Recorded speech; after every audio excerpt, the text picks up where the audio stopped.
हाँ जी, नमस्ते, welcome back. आपका फिर से स्वागत है। आशा करता हूँ आप बहुत बहुत बहुत अच्छे होंगे। एक बड़ी ही इंटरेस्टिंग सी कहानी सुनाने जा रहा हूं जो बिल्कुल सत्य घटना पे आधारित है। तो कहानी बहुत गौर से सुनिएगा। एक लड़का था राजीव, मैंने सबके नाम बदल दिए। तो राजीव लड़का एमबीए करने जा रहा था। राजीव का बैकग्राउंड था कि वह बहुत ही शानदार, बहुत ही अमीर फैमिली को बिलोंग करता था। उसके जो पिताजी थे वो बहुत बड़े बिजनेसमैन थे, उनके बहुत सारे बिजनेस थे। तो उन्होंने कहा कि बेटा एमबीए कर लो, जस्ट फॉर द डिग्री, सिर्फ डिग्री के लिए एमबीए कर लो, आगे चल के तुमको ये सब बिजनेस ही तो संभालने हैं। राजीव ने कहा ठीक है, कर लेते हैं। वहीं पे एक दूसरा लड़का था जो उसी एमबीए का पार्ट था। उसका नाम था विनीत। विनीत एक बिल्कुल typical Indian middle class family को बिलोंग करता था। उसकी फैमिली ने लोन लिया और उस लोन की वजह से वो एमबीए करने लगा। अब दोनों लोग क्लासमेट थे, बहुत अच्छी दोस्ती हुई, बहुत अच्छे से जाना पहचाना, सब कुछ बढ़िया चल रहा था। 2 साल का एमबीए था। 1.5 साल होने के बाद ऑफकोर्स कंपनियां आती हैं, आपका इंटरव्यू लेती हैं, सारी चीजें देखी जाती हैं। राजीव के लिए इंटरव्यू बस एक एक्सपीरियंस था। उसके लिए सिर्फ एक एक्सपीरियंस था जिसको वो लेना था, क्योंकि उसको तो नौकरी करनी ही नहीं थी। लेकिन विनीत के लिए वो इंटरव्यू उसकी जिंदगी थी, क्योंकि उसको पता था कि अगर मेरी नौकरी लगेगी तो मेरी जिंदगी पलट जाएगी। 1 साल बाद मेरा लोन स्टार्ट हो जाएगा, मुझे अपनी फैमिली को देखना है, परिवार को देखना है। तो दोनों का माइंडसेट आप समझ रहे हैं। जब राजीव का टाइम आया इंटरव्यू देने का, एक बहुत ही बड़ी कंपनी आई उस कॉलेज में फॉर द कॉलेज प्लेसमेंट, और राजीव का टाइम आया इंटरव्यू देने का। राजीव बहुत ही शांत था, बहुत ही कूल था, बहुत ही कंपोज था, बिल्कुल कॉन्फिडेंस से। उसने कहा भाई मैं तो सिर्फ एक्सपीरियंस लेने जा रहा हूं। बढ़िया से उसने 20 मिनट का इंटरव्यू दिया और जो वो चीज चाहता था बोलना, उसने वो सब बोला। वहीं पे विनीत बिल्कुल घबराया हुआ, पसीने पसीने। जब उसका टाइम आ रहा था उसके पसीने छूट रहे थे, दिल की धड़कनें बढ़ रही थी, लग रहा था कि मेरा हार्ट फेल हो जाएगा। दुआ कर रहा था, प्रे कर रहा था, प्रार्थना कर रहा था कि भगवान मेरी नौकरी लगा देना, भगवान मेरी नौकरी लगा देना, ये मुझे बहुत जरूरत है, इसके बिना मेरी जिंदगी चली खराब हो जाएगी, मुझे बस चाहिए चाहिए नौकरी, चाहे कुछ भी हो जाए। इंटरव्यू रूम में गया, 20 मिनट तक उसका भी इंटरव्यू हुआ और उसने वो सब बोला जो वो चाहता है इंटरव्यूअर सुनना। उसने वो सब चीजें बोली और वैसे ही दोनों का इंटरव्यू खत्म हो गए। जब रिजल्ट आया तो राजीव की नौकरी लगी और विनीत की नौकरी नहीं लगी। आने वाले टाइम में राजीव ने वो नौकरी भी नहीं की। बहुत से लोग कह रहे थे कि तुमने क्यों नौकरी नहीं की, तुमको तो करनी नहीं थी, तुमको बैठना ही नहीं था, किसी की सीट तुमने ले ली। लेकिन अगर प्रैक्टिकली बात करें तो उसने एमबीए के अपने पैसे दिए थे, वो डिजर्व करता था, आगे उसकी चॉइस थी कि वो नौकरी करे या ना करे। लेकिन वहीं पे विनीत डिसहार्टन हो गया, उसका कॉन्फिडेंस लो हो गया, उसको लगा कि जैसे उसकी जिंदगी खत्म हो गई है। वो लड़का विनीत मैं हूं, मेरे साथ हुआ था, और जो राजीव था वो मेरा बहुत ही क्लोज फ्रेंड था, आज भी है, इस समय भी है। ये एक्सपीरियंस मैं आपसे इसलिए शेयर कर रहा था क्योंकि इतने सालों तक मैं नेगेटिव रीप्रोग्राम था।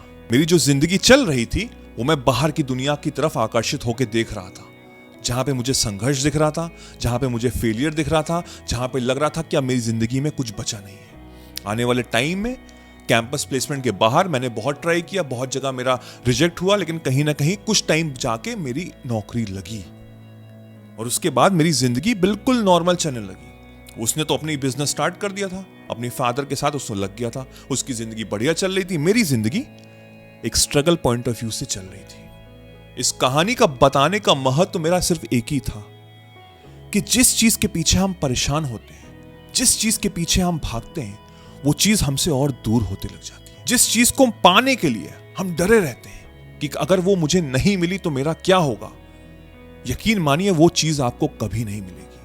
और ये मैं अपनी लाइफ के एक्सपीरियंस से बता रहा हूं। जो मैं आपको आने वाले पॉइंट्स बताने जा रहा हूं, अगर आपने उसको समझ लिया, अंडरस्टैंड कर लिया, अपनी जिंदगी में अमल कर लिया, जो मेरे सालों साल का एक्सपीरियंस है, चाहे आप 21 साल के हो और चाहे आप 50 साल के हो, फर्क नहीं पड़ता।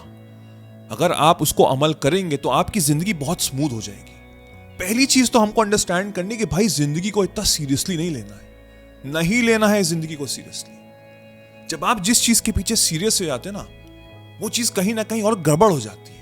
वहीं पे राजीव था जो बिल्कुल काम और कंपोज था, बिल्कुल कूल था कि भाई लगी तो लगी, नहीं लगी तो नहीं लगी, मैं अपना बेस्ट दूंगा। बिल्कुल कॉन्फिडेंटली गया, आराम से उसने बात की और देखो उसको लग गई। तो फर्क नहीं पड़ता है। फर्क नहीं पड़ता है कि आप डिजर्विंग है कि नहीं है।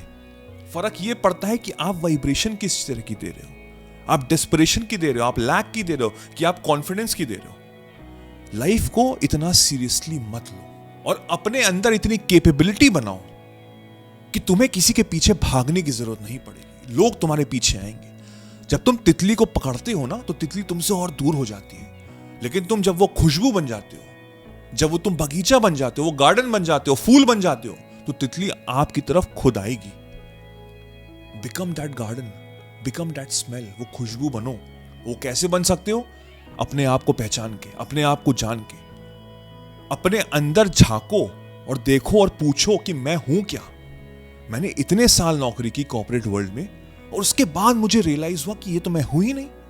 मैं स्ट्रगल कर रहा हूं, मैं संघर्ष कर रहा हूं, मैं देख रहा हूं कि यार लोग की जिंदगी में क्या क्या हो रहा है, हम मैं वहीं डूबता चला जा रहा हूं। बहुत से लोग 24 साल की उम्र में मर गए थे, लेकिन 28-29 में आकर मुझे रियलाइज हुआ कि मेरा पोटेंशियल क्या है, और फिर मैंने अपनी जिंदगी को बदलना शुरू किया। और लकीली इस समय मैं ऐसी पोजीशन में बैठा हूं जहां पे मैं बहुत मजे में हूं। Touch wood. मैं किसी से कंपेयर नहीं कर रहा, मैं किसी से कंपीट नहीं कर रहा। मैं अपने आप को देख रहा हूं और मैं बहुत खुश हूं। मैं अपनी जिंदगी अपने टर्म्स एंड कंडीशन में चला रहा हूं, और मुझे यही चीज चाहिए थी। मुझे पता लग गया अपना पैशन क्या है, मुझे पता लग गया अपनी अंदर की आवाज क्या है, और अब वो चीज मोनेटाइज है, और उसके थ्रू मैं अपनी जिंदगी अच्छे से गुजार रहा हूं। तो अगर मैं कर सकता हूं तो आप भी कर सकते हो। तो अपने आप को जानो, अपने आप को पहचानो, अपने अंदर की पोटेंशियल को जानो, और फिर वो चुंबक बनो। कैसे? अपने स्किल्स को ब्रश करके, अपने आप को और जागरूक बना के, चीजें समझ के। भाई मैंने आर्ट ऑफ मैनिफेस्टेशन में यही चीज समझाई है इन अ वेरी पर्पसफुल वे। यानी कि मैं यूनिवर्स की लैंग्वेज को समझ चुका हूं कि जो हमारी जो ब्रह्मांड है ये कैसे वर्क करता है। जब हम उसके अकॉर्डिंग चलते हैं ना, तो जिंदगी वैसे ही संवर जाती है। और यही चीज मैंने सिखाई है। 7 से 8 घंटे के लेक्चर्स इसीलिए हैं इतने लंबे लंबे, जिससे हर चीज आपको समझ में आ जाएगी। If you are really serious, नीचे डिस्क्रिप्शन में जाके लिंक है, ज्वाइन करो और फिर देखो कैसे जिंदगी पलटती है। क्योंकि ज्यादातर लोग क्या कर रहे हैं, जिंदगी उनको चला रही है, और जिंदगी उनको जहां धक्का दे दे रही है वो वहां चले जा रहे हैं। लेकिन जब आप जिंदगी को चलाओगे तो आपको पता होगा कि अब मुझे राइट लेना है कि मुझे लेफ्ट लेना है। मैं सिक्का नहीं उछालूंगा कि हेड्स आए कि टेल्स आए, नहीं, मुझे पता है कि मुझे राइट ही जाना है। I know that very well. और वहां पे अगर गड्ढे भी आए, परेशानी भी आए, तो मेरे अंदर इतना हौसला है, मुझे इतना यकीन है कि वो परेशानी भी मैं खत्म कर दूंगा। उसके बाद मुझे पता है कि जो रिवॉर्ड है ना, जो सफलता है ना, वो मेरा वेट कर रही है, और उसके बाद तो फिर मुझे कोई रोक नहीं सकता। ये कॉन्फिडेंस लेके चलो, और वो कॉन्फिडेंस तभी आएगा जब आप खुद को जानोगे, खुद को पहचानोगे, और अंदर एक डिजर्विंग फैक्टर आएगा कि हाँ भाई मैं डिजर्व करता हूं। और उस डिजर्विंग फैक्टर से आप एक अच्छी वाइब्रेशन, एक पॉजिटिव वाइब्रेशन दे रहे हो, और पॉजिटिव वाइब्रेशन पूरे यूनिवर्स तक जा रही है। और यूनिवर्स का रूल तो यही है कि जैसी आप वाइब्रेशन दोगे वैसे ही आपको पलट के वापस मिलेगी। यानी कि आपको वैसे लोग, वैसी सिचुएशन, वैसे सिनेरियो मिलेंगे जो आपको मदद करेंगे उसको सफलता बनाने में, या उसको आपको और नेगेटिव बनाने में। चॉइस तो आपके ऊपर है, पावर आपके ऊपर है कि आप किस तरह की वाइब्रेशन दे रहे हो। अगर आप लैक की दे रहे हो कि भैया मेरा हो नहीं रहा है कुछ, मैं कुछ कर नहीं पाऊंगा, कि कहीं मुझे ये नौकरी ना लगे तो मेरा क्या होगा, तो लो, यूनिवर्स कहता है कि अच्छा आप ऐसी वाइब्रेशन दे रहे हो तो फिर आपकी नौकरी नहीं लगेगी, आपको और संघर्ष करना पड़ेगा, और धक्के खाओ, और फेलियर का सामना करो। फर्क नहीं पड़ता है कि बाहर की दुनिया में आपके साथ क्या चल रहा है। जिस क्षण आपने अपने आप को जान लिया और अपनी अंदर की दुनिया को बदल दिया, तब देखना क्या चमत्कार होगा। वो चमत्कार को कहां से कहां पहुंचा देगा, ये मेरा वादा है आपसे। आज से, अभी से इस माइंडसेट को लेके चलो, और फिर देखो कैसे जिंदगी बदलती है। और फिर मुझको चाहो तो थैंक यू बोल देना। Till then I will see you soon. Take care, cheers, bye bye.